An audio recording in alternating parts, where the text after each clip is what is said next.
Welcome to Lowcost Keebs. We are going to get the review, the long-winded review of the Dierya DK61SE in the bag. I know I streamed about 2 weeks ago. I got sick. You might still be able to hear it. I hope to have this video out sooner. Just didn't happen. Put some shorts out instead. I really wanted to like this. I really wanted to like this keyboard. It was $19.99 on sale. They normally charge $24, $24.99, $25 for it. Amazon has feet. I do appreciate feet. They're rubberized. There's a lot of stuff about this where they are carrying, again, the rubberized, the feet, the extra pieces of rubber. The fitment of all of the pieces that make this up is great. Dierya from Kemove, right? They have sublines. They got a nice cable. They're spending money on cards. I wish they spent just a touch more on QA. I did have problems using this on half of the computers I own. No matter what I do. So I have 2 Dells, 2 MacBooks, and a home PC. This would not work on the Dells. It just didn't work. The N key, for whatever reason, and the Z and 8, 7 and 8, Z, 7 and 8 just did not function. I would have to hit them 5-6 times with a hub, without a hub, direct in. Didn't matter which cable I used. This cable, I always test with the cable the cords come from. I tried to run these things for a week. I couldn't run this for a whole week. It did not matter what I did. As soon as I put it on a Dell laptop, problems. Home PC, fine. MacBooks, fine. Not an issue. I know it's a small sample size. 5 computers isn't a lot. But that was a problem, right? If you're a road warrior and you have a Dell, and I can't recommend this with the Dells, but let's get into this. So build quality, this is a 3. It is well built. The fit and finish is good. Everything is measured well. They actually tell you there's inside witness marks that tell you what this is made out of. It's ABS. That's all in the VLOD stream.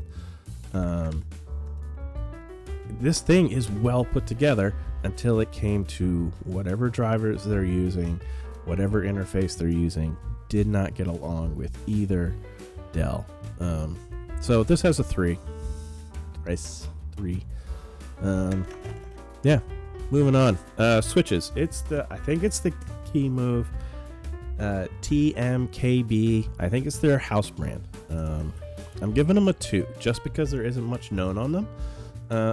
I couldn't find a single review at all on the switches. There's some on their other keyboards under the same TMKB. There's no review of longevity.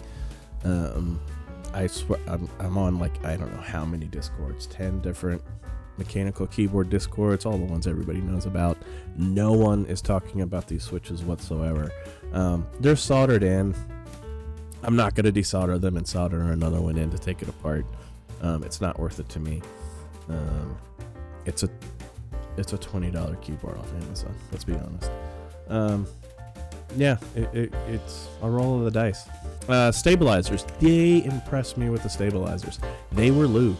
They actually lubed their stabilizers. They're getting a 3. To move up to a 4, you've got to be screw mounted. Sorry, them's the rules of the ranking system.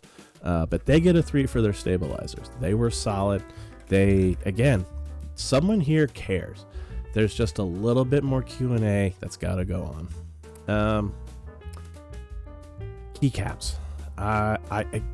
Again, someone is caring. Someone is doing a great job until you get to silly little things. So let's just take one at random. Pick the R for no good reason.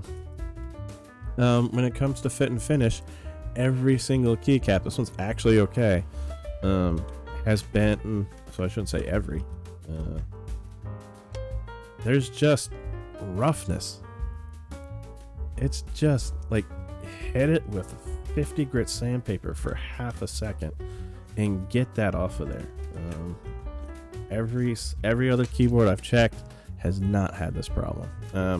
They're ABS, they're double shot, they're shine through, they're probably going to be fine. I'm not giving them, if they did the fit and finish just a half second longer, put them in a tumbler, something, knock those edges off, coming out of the mold, just fix that.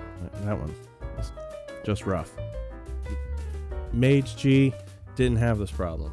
I've got another pudding keycap one, not a problem. For whatever reason, they could care just not even a half second, a tenth of a second if you're dealing with robots, making these keycaps, moving them up to the 3. So yeah, keycaps get a 2. Again, we're ripping through this. I normally talk about this a lot more. Again, fit and finish was good. I really do want to like this for $20. I want to be able to recommend it. But overall, this thing only gets a 2 because it didn't work. I couldn't rely on it to work. Just basic stuff like hit the letter N. I would get a bunch of capital N's, not lowercase n's, a bunch of cap N's. No shift, no caps lock on, just a bunch of capital N's. It's like, what's that? And it wasn't every key press. And then bam, bunch. Or like none, and then hit one N, keep going, keep typing, and then 8 N's, all caps. No of the other letters are caps. So they need some more QA. And again, that was just on my Dell laptops for work. As soon as I put it on my home machine, everything worked flawlessly. But because it doesn't work on the system I use the most, which is for work, that's how I earn a living. I gotta have something that works on those laptops. And again, with USB hubs, without USB hubs, with the Dell hubs, without the Dell hubs, 5 different cables, I could not make it work on the Dell reliably like you would need, right? So the Dierya DK61SE, $19.99, overall total 14 out of 30. I feel bad because I think it's a programming QA something, right? I could just have a couple dud switches in here and I'm not going to desolder them. I got more keyboards to review. It's not worth it. It's not worth me fixing something they should catch in QA. If the signal's not making it, yeah, it just doesn't make sense. That's it.